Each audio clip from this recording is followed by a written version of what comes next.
우리 이 시간 함께 나눈 하나님 말씀 보겠습니다. 신약성경 요한복음 6장 1절부터 15절까지 말씀입니다. 신약성경 요한복음 6장 1절부터 15절 말씀. 두 주 동안 또 주찬이가 맨 앞에 앉아 있는 것도 못 보니까 제가 주찬이는 어떻게 좀 영상으로 저한테 이렇게 실시간 핸드폰으로 주찬이가 이렇게 앉아 있는 거를 가능할까요? 어려울 것 같아요. 네. 요한복음 6장. 그래요. 요한복음 6장 1절부터 15절. 우리 한 절씩 교독하겠습니다. 제가 먼저 1절 읽겠습니다. 그 후에 예수께서 디베라의 갈릴리 바다 건너편으로 가심에 큰 무리가 따르니 이는 병자들에게 행하시는 표적을 보았음이로라. 예수께서 산에 오르사 제자들과 함께 거기 앉으시니 마침 유대인의 명절인 유월절이 가까운지라. 예수께서 눈을 들어 큰 무리가 자기에게로 오는 것을 보시고 빌립에게 이르시되 우리가 어디서 떡을 사서 이 사람들을 먹이겠느냐 하시니 이렇게 말씀하심은 친히 어떻게 하실지를 아시고 빌립을 시험하고자 하심이라. 빌립이 대답하되 각 사람으로 조금씩 받게 할지라도 200데나리온의 떡이 부족하리이다. 제자 중 하나 곧 시몬 베드로의 형제 안드레가 예수께 여짜오되 여기 한 아이가 있어 보리떡 5개와 물고기 2마리를 가지고 있나이다. 그러나 그것이 많은 사람에게 얼마나 되겠사옵나이까? 예수께서 이르시되 이 사람들로 앉게 하라 하시니 그곳에 잔디가 많은지라. 사람들이 앉으니 수가 5,000명쯤 되더라. 예수께서 떡을 가져 축사하신 후에 앉아있는 자들에게 나눠주시고 물고기도 그렇게 그들의 원대로 주시니라. 그들이 배부른 후에 예수께서 제자들에게 이르시되 남은 조각을 거두고 버리는 것이 없게 하라 하시므로 이에 거두니 보리떡 5개로 먹고 남은 조각이 12바구니에 찼더라. 그 사람들이 예수께 행하신 표적을 보고 말하되 이는 참으로 세상에 오실 그 선지자라 하더라. 함께 읽겠습니다. 그러므로 예수께서 그들이 와서 자기를 억지로 붙들어 임금으로 삼으려는 줄 아시고 다시 혼자 산으로 떠나가시니라. 아멘. 오늘 요한복음 16번째 어떻게 하실지를 아시고 오늘 이런 본문들은 참 우리가 너무나 잘 알고 있고 또 너무 익숙한 본문이기 때문에 사실 설교자에게는 굉장히 불리합니다. 너무 많이 들었고 많이 아는 내용들이기 때문이죠. 그래도 우리가 처음 듣는 것처럼 잘 들으시면 좋겠습니다.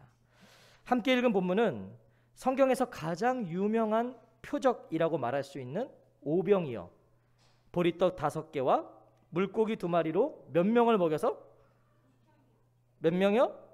5,000명이요. 5,000명을 먹이신 사건입니다. 요한복음의 7표적 가운데 오늘은 4번째 해당하는 표적이에요. 오병이어 표적은 예수님의 부활 사건을 제외하고서 이 사복음서에 모두 기록되어 있는 표적입니다. 유일해요. 예수님의 부활 말고 그 외에는 사복음서에 다 기록되어 있는 건 오병이어 사건밖에 없습니다. 그만큼 중요한 메시지가 담겨 있다는 의미일 거예요. 예수님의 4번째 표적은 그 표적이 일어난 장소와 표적의 수혜자 그리고 표적이 일어난 때를 소개함으로 시작합니다. 그게 1절부터 4절인데 제가 한번 읽어보겠습니다. 그 후에 예수께서 디베라의 갈릴리 바다 건너편으로 가심에 큰 무리가 따르니 이는 병자들에게 행하시는 표적을 보았음이로라. 예수께서 산에 오르사 제자들과 함께 거기 앉으시니 마침 유대인의 명절인 유월절이 가까운지라. 요한은 언제나 그랬듯이 불특정한 시간의 경과를 의미하는 그 후에로 요한 이 오병이어 사건을 시작합니다. 그 후에 요한은 그런 게 많아요. 이튿날 그 후에 계속 이렇게 시작하는데 이것은요 그 다음 날일 경우도 있겠지만 많은 시간이 흐른 다음을 또 이제 뚝 끊고 시작하는 경우도 많아요. 오늘이 그 후에는요 38년 된 병자를 고치신 후 약 6개월에서 1년 정도 시간이 지난 겁니다. 사복음서를 병행 본문들을 종합해 보면 그 정도 시간이 흐른 거예요. 지금 6월절이 가까웠을 때 예루살렘에 계셨던 예수님은요 요단강을 건너서 이제 갈릴리 바다 동편으로 가십니다. 그리고 그때 큰 무리가 예수님을 지금 따르고 있어요. 10절은 그 수가 5,000명쯤 되더라 하고 기록하고 있죠. 5,000명 정도의 사람이 지금 따르고 있다. 아시는 것처럼 당시에는 남자의 수만 카운트했습니다. 자, 그러면 여자와 아이들까지 하면 많은 학자들은 15,000명에서 2만 명 정도가 될 것이다. 그러니까 우리가 그러면 2만 명으로 통일을 하자고요. 지금 2만 명이 예수님 따라온 거예요. 여자와 아이들까지 더하니까 그 엄청난 수가 지금 예수님을 따라온 것입니다. 본문은 그들이 따라온 이유를 분명하게 말씀하세요. 그들이 왜 따라왔는가? 이는 병자들에게 행하시는 표적을 보았음이로라. 그들이 예수님을 따랐던 이유는 무엇이에요? 표적이었어요. 표적. 요한복음에는 7표적이 기록되어 있지만 요한복음 20장 30절과 31절은 이렇게 증언합니다. 예수께서 제자들 앞에서 이 책에 기록되지 아니한 다른 표적도 많이 행하셨으나, 그러니까 7개의 표적만 기록되어 있을 뿐이지 더 많이 행하셨단 말이에요. 다른 표적도 많이 행하셨으나 오직 이것을 기록함은 너희로 예수께서 하나님의 아들 그리스도이심을 믿게 하려 함이요 또 너희로 믿고 그 이름을 힘입어 생명을 얻게 하려 함이니라. 자, 우리가 알고 있는 표적 이외에도 많은 표적들을 예수님은 행하셨어요. 성경에 다 기록할 수 없었을 뿐이에요. 요한복음 4장 45절도 이렇게 말씀해요. 갈릴리에 이르심에 갈릴리인들이 그를 영접하니 이는 자기들도 명절에 갔다가 예수께서 명절 중 예루살렘에서 하신 모든 일을 보았음이로라. 그러니까 이제 사람들이 지금 많이 본 거예요. 예수님의 이 표적을 많이 봤어요. 예수님의 표적을 봤습니다. 그래서 오늘도 예수님 따라오고 있는 거예요. 자, 그럼 왜 따라온 거예요? 또 다른 표적을 보고 싶어서, 또 다른 기적을 좀 보고 싶어서 2만 명의 사람이 지금 예수님을 따라옵니다. 자, 예수님 표적을 왜 행하십니까? 아까 요한복음 20장의 말씀 읽어드린 것처럼 예수님이 표적을 행하시는 이유는 예수님께서 하나님의 아들 그리스도이심을 믿게 하려고, 또한 믿어서 그 이름을 힘입어 생명을 얻게 하시려고 표적을 행하신 거예요. 생명 주시려고, 그리스도이심을 믿게 하시려고. 하지만 이 무리들은요, 그저 눈앞에 펼쳐지는 기적만 보고 있는 거예요. 그 신비한 어떤 체험을 경험하고 싶은 것이죠. 그게 좋아서 따라온 겁니다. 믿음이 아니라 기적에 대한 호기심이었단 말이죠. 우리가 몇 주 후에 살펴보겠지만 오늘 6장 저 뒤에를 보면 66절을 보시면 그때부터 그의 제자 중에서 많은 사람이 떠나가고 다시 그와 함께 다니지 아니하더라. 이 큰 무리들 중에 대부분은 무엇이었다는 거예요? 구경꾼이었다는 거예요. 관람객이었단 말이죠. 그러니까 어떤 신비한 체험을 쫓는 사람들의 특징은 그것이 없으면 다 떠납니다. 떠나버려요. 관람객이었어요. 그거 기적 보고 싶었을 뿐이에요. 2만 명 중에 대부분의 사람이 그런 사람이었다는 거예요. 사람이 모인다고 그래서요 모두 좋은 모임이라고 볼 수 없어요. 사람이 모였다 그래서 거기가 진리라고 말할 수 없는 거예요. 떠나갈 수 있어요. 다 외적인 것으로 평가하거나 판단할 수 없다는 것입니다. 이 시간 살아계신 하나님께 예배하고 있는 저와 성도님들 모두 구경꾼이 아니시기를 소원합니다. 구경하러 오는 사람. 이제 2주 동안 어쩌면 우리는요 그 이상 가정에서 예배 드릴 수 있어요. 그렇게 되실 텐데 부탁드립니다. 관람객이 아니시길 바랍니다. 가정에서 예배 드리실 때 관람객이 되지 마십시오. 좋은 영화 한 편 보듯이 그렇게 편안하게 예배를 보지 마십시오. 예배를 드리십시오. 하나님 예배하세요. 4절은 때가 6월절이 가까운 때라고 지금 말씀합니다. 계절로는 봄철이었어요. 지금 이 본문의 배경은 봄철입니다. 성경이 얼마나 자세하고 정확하게 기록하고 있는지 10절에 보면 그곳에 잔디가 많은지라.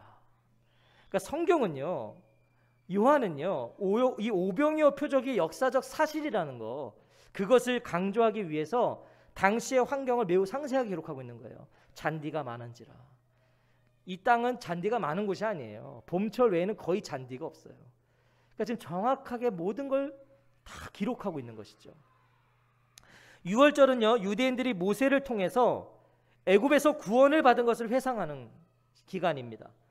유대인들이 모세를 통해서 애굽에서 구원받은 것을 회상하면서 모세가 행했던 것처럼 이 구원을 가져다 주고 하늘의 만나를 제공해 줄 그 선지자를 기대하는, 그게 유월절이에요.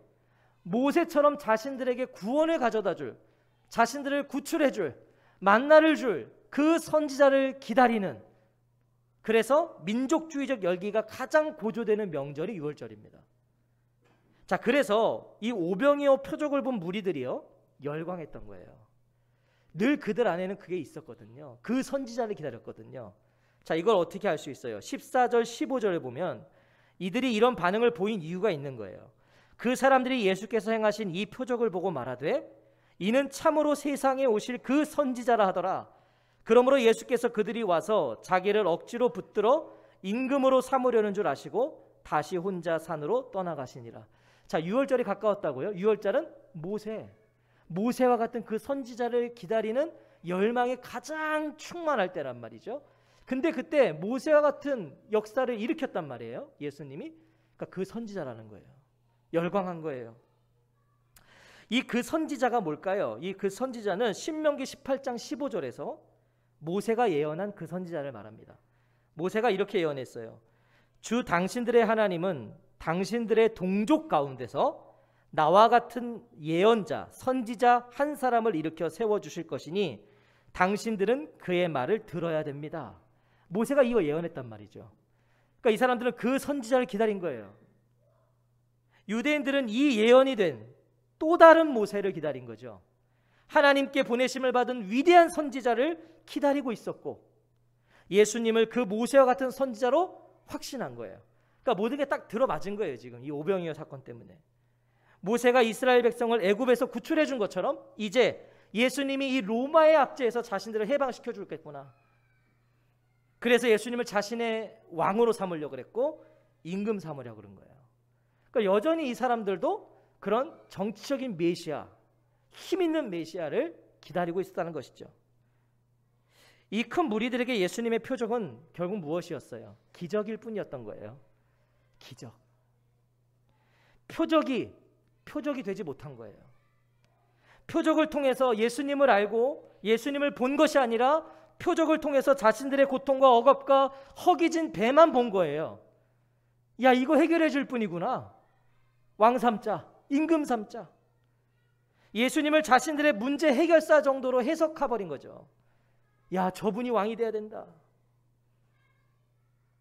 그러니까 그것이 아니라고 판단될 때 어떻게 했어요? 다 떠나버린 거예요. 아, 이분 아니구나. 떠나버린 거예요. 표적이 기적되어서는 안 됩니다. 표적을 기적으로 해석해서는 안 된다는 거예요. 표적 자체를 보면 안 돼요. 하면 안 된다는 거예요. 그 표적의 안에 있는 메시지를 봐야 되는 거죠. 표적 안에서 예수님을 볼 수 있어야 되는 거죠. 이 시간 그 예수님을 발견하고 예수님을 볼 수 있고 예수님을 만나게 되는 저와 성도님들이 되시길 축복해요. 표적에 우하지 말고. 자, 그럼 이제 예수님의 이 네 번째 표적, 오병이어 사건을 살펴보겠습니다. 5절입니다. 예수께서 눈을 들어 큰 무리가 자기에게로 오는 것을 보시고 빌립에게 이르시되 우리가 어디서 떡을 사서 이 사람들을 먹이겠느냐 하시니, 예수님은 이 큰 무리들이 어떤 동기와 어떤 이유로 몰려오는지를 아셨어요. 모르실 리가 없죠, 예수님이. 15절에서도요. 예수께서 그들이 와서 자기를 억지로 붙들어 임금으로 삼으려는 줄 아시고, 예수님은 아신단 말이죠. 어떤 이유와 동기로 이들이 지금 찾아왔는지를 알면서도 어떻게 하세요? 환대하세요. 환영하세요. 이것은 결코 쉽지 않은 것입니다.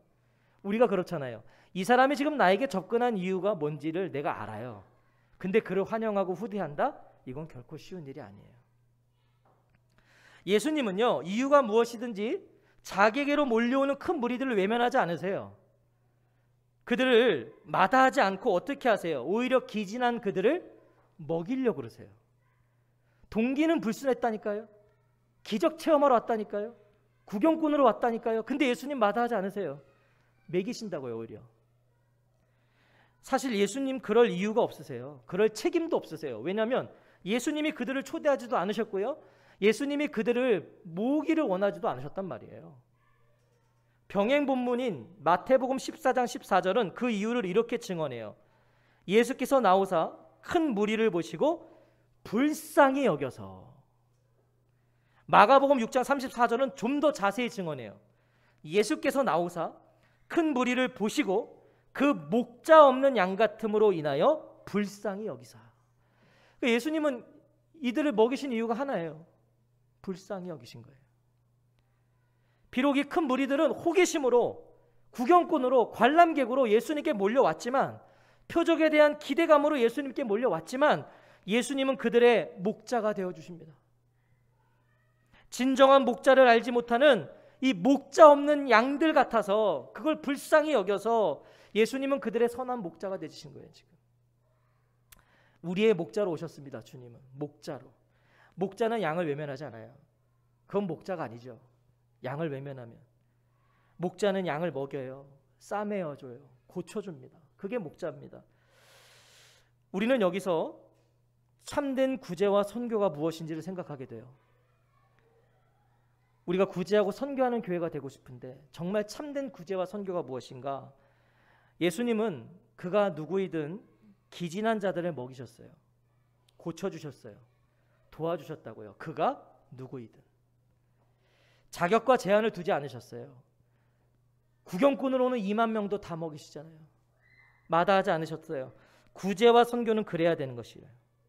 교회를 나와야 해주고, 등록을 해야 해주고, 예수님을 믿어야 해주고, 종교가 같아야 해주고, 교단이 같아야 해주는 것이 아니라는 거예요. 예수님은 그렇게 하지 않으셨어요. 공통점이 하나 없어도요, 아무런 관계가 없어도 오늘 헐벗은 자가 있다면 도와주는 거, 그것이 구제요 선교입니다. 그게 구제인 거예요. 그게 선교예요. 교회 안 와도 돼요. 등록 안 해도 돼요. 그 사람. 그러나 그가 오늘 헐벗고 있다면 도와줘야죠. 우리가 믿는 사람만 도와주고요, 우리 교회에 등록하는 사람만 도와준다면 그건 선교가 될 수 없죠. 선교가 뭐예요? 예수님 전하는 거잖아요. 근데 여기 온 사람만 도와주고 등록할 사람만 도와주면 그게 무슨 선교예요? 그가 누구이든 도움이 필요하다면 우리는 예수님의 마음으로 섬기는 것이죠. 우리 삶이 되는 교회가 그런 교회 되기를 소원합니다. 뭐 따지는 거 없이 교회, 정말 교회를 안 나와도 돼. 그래도 우리는 하는 거예요. 종교가 달라요. 옆에를 혹시 다닌다고 그래도 그 사람이 오늘 정말 굶주리고 있는 사람을 우리가 발견한다면 우리는 예수님 마음으로 하는 거예요. 하다 보면 그게 선교가 되는 거예요. 오늘 예수님을 통해 우리는 그걸 배우는 것이죠. 자, 큰 무리를 불쌍히 여기시며 예수님은 빌립에게 물으십니다. 자, 이 질문들을 오늘 이제 잘 보셔야 돼요. 우리가 어디서 떡을 사서 이 사람들을 먹이겠느냐 하시니. 자, 왜 빌립이었는가? 많은 제자들 중에 왜 예수님은 빌립에게 물으셨을까? 그는 벳세다 사람이기 때문이에요. 왜 벳세다 사람에게 물었냐? 지금 예수님이 계신 지역 출신이란 말이에요. 빌립이. 그러니까 성경은요, 굉장히 현실적입니다. 누구보다 이 동네 사정을 잘 아는 제자였어요. 빌립이. 그 동네 출신이니까. 그래서 물어보신 거예요. 하지만 지금 예수님의 질문은요, 사실 현실적으로 불가능한 질문입니다. 왜 안 그러겠어요? 지금 날은 저물어 가요. 15,000명에서 2만 명을 먹일 떡을 파는 곳도 없겠죠. 그런 상점이 어디 있어요? 한 번에 2만 명분을 어떻게 팔아요? 없어요. 그만큼을 살 돈도 없어요. 예수님과 제자들이 무슨 돈이 있어요? 자, 그런데 물어보셨어요. 예수님 지금 빌립을 골탕 먹이시려고 짓궂은 질문을 하신 것은 아닐 거예요. 예수님 그렇게 한가한 분이 아니시니까. 자, 그러면 지금 예수님이 빌립에게 물어보신 질문은 괜한 질문이 아니었다는 거죠. 말장난 하시려고 물어본 게 아니시라는 겁니다. 괜한 질문이 아니에요. 6절을 보세요. 이렇게 말씀하시면 친히 어떻게 하실지를 아시고 빌립을 시험하고자 하심이라. 예수님 지금 빌립을 시험하시고자 했다고 그래요. 시험하시고자 했다. 여기서 시험은 믿음이 더 견고해질 수 있는 상황 속에 두는 것입니다. 그의 믿음과 신앙을 성숙시키시려고 지금 시험하셨다는 거예요. 이제 곧 행하실 표적, 그 표적으로 제자들의 믿음을 자라게 하시기 위해 준비하시려고 빌립에게 질문하셨다는 거예요. 지금 자, 여기 무슨 말이냐면 처음부터 불가능하다는 대답을 예상한 질문이에요. 우리가 어디에서 빵을 사다가 떡을 사다가 이 사람들을 먹이겠느냐? 자, 이 대답에 이 질문에 예상되는 대답은 못합니다예요. 어디서 2만 병분을 사요? 돈도 없어요. 불가능하다는 걸 예상한 질문이란 말이죠. 이 질문을 우리가 잘 봐야 됩니다. 예수님 지금 빌립에게 방법을 묻지 않으셨어요? 뭘 물어보신 거죠? 어디에서 빵을 사다가 먹이겠냐? 장소를 물어보신 거예요. 장소. 방법을 물어보신 게 아니라 장소를 물어보셨어요. 그런데 빌립의 대답을 보세요. 7절에 빌립이 대답하되 각 사람으로 조금씩 받게 할지라도 200데나리온의 떡이 부족하리이다. 이 사람들에게 모두 조금씩이라도 먹게 하려면 떡 200데나리온어치를 가지고서도 충분하지 못합니다. 이렇게 대답을 해요.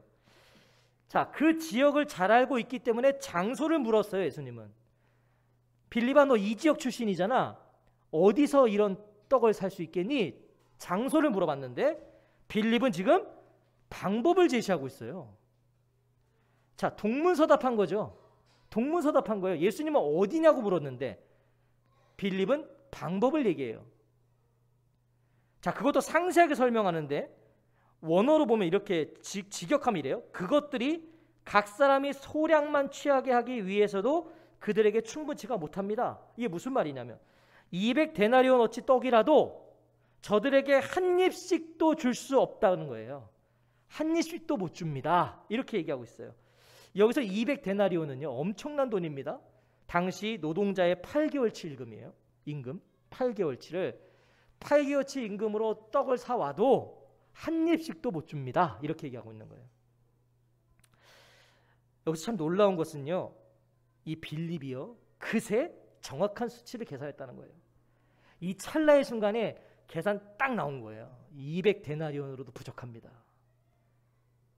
산술적인 계산으로는 예수님의 질문에 부정적인 대답밖에 할 수 없다는 걸 우리가 또 하나 배우게 되는 거예요. 계산기를 두드려서는 부정적인 대답을 하는 경우가 많을 수밖에 없다는 거예요. 계산기를 두드리면 하나님의 일을 할 수가 없어요. 계산이 나오지 않기 때문이죠. 타산이 안 맞기 때문에 하나님의 일을 할 수가 없어요. 특히 교회는 더욱 그렇게 해서는 안 돼요. 계산기 두드리면 아무것도 할 수 없어요. 교회는. 하나님의 일은 돈으로 하는 것이 아니에요.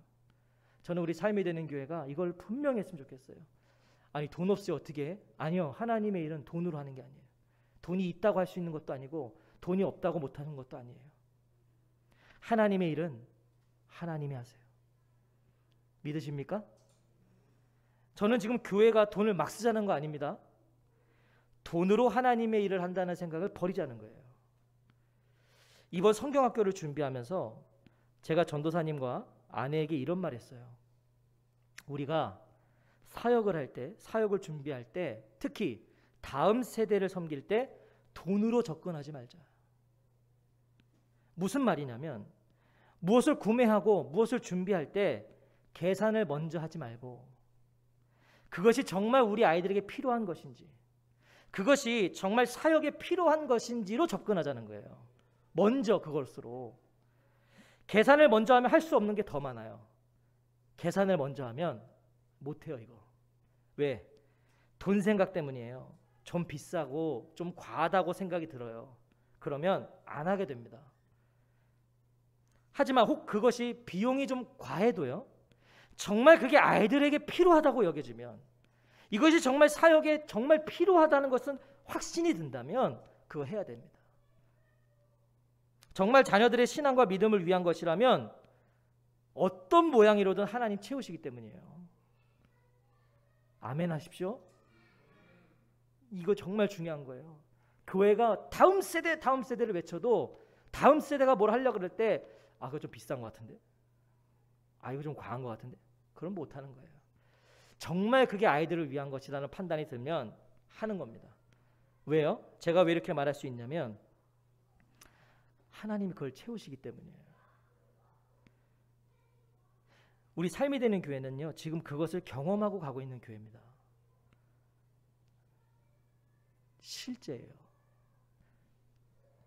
저도 개척해서 오늘까지 오면서 많이 자랐어요. 하나님이 먹이시는 거, 하나님이 입히시는구나. 야, 모자른데 하나님 채우시는구나. 계산기를 두드리다 하나님께서 우리 안에서 행하시는 일을 제한할 수 있다는 걸 기억하시기 바랍니다. 하나님은 준비하고 있는 거예요. 야, 너네 행사하니? 야, 너네 이거 할 거야? 하나님 딱 준비하고 있는데 우리가 이거 안 되겠네, 하지 맙시다. 이거는 좀 나중에 합시다. 하나님이 못 줘요. 돈으로 접근하면 안 된다는 거예요. 빌립의 대답을 듣던 안드레도 예수님께 똑같이 말해요.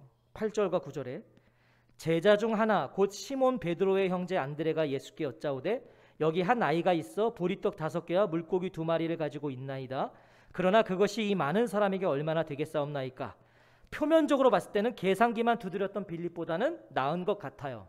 그러나 똑같아요.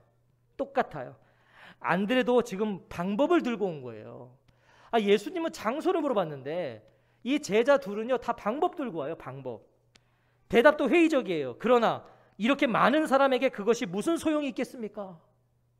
보리떡 5개와 물고기 2마리는 아무 소용이 없다는 거예요. 당연합니다. 당시 보리떡은요, 가장 값싼 떡이에요. 가장 싼 거. 그러니까 떡으로 천히 여기던 것이에요. 이 보리떡은 당시에도. 물고기는 이 갈릴리 바다에서 흔하게 잡히는 어종으로요, 소금에 절인 정어리보다도 작은 물고기였대요. 그러니까 그 2마리. 이게 뭐야 이게? 큰 무리 2만 명에 비해서는 정말 말도 안 되는 수준과 양의 초라한 도시락이에요. 도시락. 자, 어쩔 도리가 없다는 거. 이것이 빌립과 안드레의 동일한 대답이자 당연한 대답이에요. 당연하잖아요, 이것은. 하지만 당연하지 않은 것이 하나 있어요. 자, 잘 들으세요. 자신의 도시락을 가지고 온 이 한 소년. 이건 당연하지 않아요. 혹자들은 그래서 이 오병이어 사건에서의 첫 번째 기적은 이 어린 소년이 그때까지 자신의 도시락을 먹지 않았다는 거예요. 이게 기적이래요. 그 시간까지 이 도시락을 안 먹고 있던 소년이 기적 아니냐. 자, 수많은 무리 중에 도시락을 가진 사람이 이 소년뿐이었을까요? 전 그런 생각이 들더라고요. 이 소년밖에 없었을까요? 2만 명 중에? 있었겠죠. 많았을 거예요. 이 소년밖에 없다고 말하기에는 모인 숫자가 너무 많아요. 2만 명. 중요한 건 뭐예요? 작고 초라하지만 자신에게는 결코 작거나 초라하지 않은 이 도시락을 이 소년은 내놓은 거예요. 오병이어를 보면 볼품 없는데 이게 이 소년에게는 그렇지 않다고요. 이 소년에게는 자신의 한 끼를 든든하게 채워줄 수 있는 도시락이에요. 그걸 내놓았습니다. 안드레의 말 유심히 보세요. 여기에 보리떡 5개와 물고기 2마리를 가지고 있는 한 아이가 있습니다 라고 그래요. 뺏어온 게 아니라는 거예요. 안드레가 먹으려고 뚜껑 열었는데 야야야 이게 아니란 말이에요. 지금요. 뺏어온 게 아니에요. 뺏어왔다면 오히려 예수님은 안드레를 책망하셨을 거예요. 이 소년이 지금 스스로 자신의 도시락을 예수님께 가져온 거예요. 그리고 결과적으로는 이것이요, 예수님의 표적의 도구가 돼요. 이게 예수님의 표적의 도구가 된다는 거예요. 작고 초라하다고 생각되시나요? 그것이 얼마나 도움이 될까 싶으세요? 나 같은 사람이 뭐 얼마나 도움이 되겠나 생각하십니까? 나 같은 사람도 주님의 손에 올려지면 표적의 도구가 되는 거예요. 나 같은 사람도 초라해서 남들 보기에도 부끄럽다 여겨지는 바로 그것도 주님의 손에 올려지면, 주님께 드리면 표적의 도구가 된다고요. 11절부터 13절을 보세요. 예수께서 떡을 가져 축사하신 후에 앉아있는 자들에게 나눠주시고 물고기도 그렇게 그들의 원대로 주시니라. 그들이 배부른 후에 예수께서 제자들에게 이르시되 남은 조각을 거두고 버리는 것이 없게 하라 하심으로 이에 거두니 보리떡 5개로 먹고 남은 조각이 12바구니에 찼더라. 할렐루야. 작고 초라한 도시락을 예수님은 표적의 도구 삼아서 모여있는 2만 명의 무리들을 어떻게 해요? 그들이 원하는 대로 먹이세요. 한 입씩 준 거 아니에요. 더 이상 배불러서 못 먹겠다고 할 때까지 주신 거예요. 그러고도 남은 것이 12바구니에 찼더라. 배부르게 더 이상 못 먹겠다 하는 때까지 먹이고 남았는데도 12바구니에 가득 찼어요.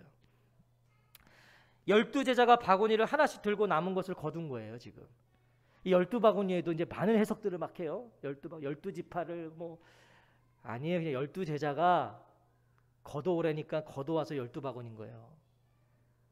예수님은요, 남은 부스러기를 다 모으고 조금도 버리지 말라고 그러세요. 자, 이거 우리가 주의해서 들어야 됩니다. 오늘 우리의 소유와 우리의 먹고 마심 모두가 하나님께로부터 왔다는 것을 고백하신다면, 오늘 나의 모든 것이 하나님께로부터 왔다고 고백하신다면, 그 고백으로 살고 있으시다면 버리는 것이 없게 하십시오. 낭비하지 마십시오. 더 잘 사용하십시오. 그것이 예수님의 가르침이에요. 버리는 것이 없이 다 거두오라고 그러시잖아요. 부스러기도 거두오시라고 그러잖아요. 낭비하면 안 된다는 거예요. 사랑하는 성도 여러분, 오늘 본문을 통해 주시는 메시지가 무엇입니까? 물론 22절부터 예수님은 이 표적의 의미를 가르쳐 주세요. 저 뒤로 가면, 6장 뒤로 가면 이게 뭔지를 가르쳐 주세요. 하지만 분명 오늘 본문을 통해서도 우리에게 주시는 메시지가 있어요. 예수님께서 제자들을 대표해 빌립에게 물으신 질문에서 우리는 우리를 향하신 메시지를 발견하게 돼요. 자, 이 질문이 중요하다는 거죠. 우리가 어디서 떡을 사서 이 사람들을 먹이겠느냐? 예수님 분명 장소를 물으셨어요. 어디서 사서 이 큰 무리를 먹이겠냐 물으셨어요. 하지만 빌립과 안드레는 방법을 들고 왔어요.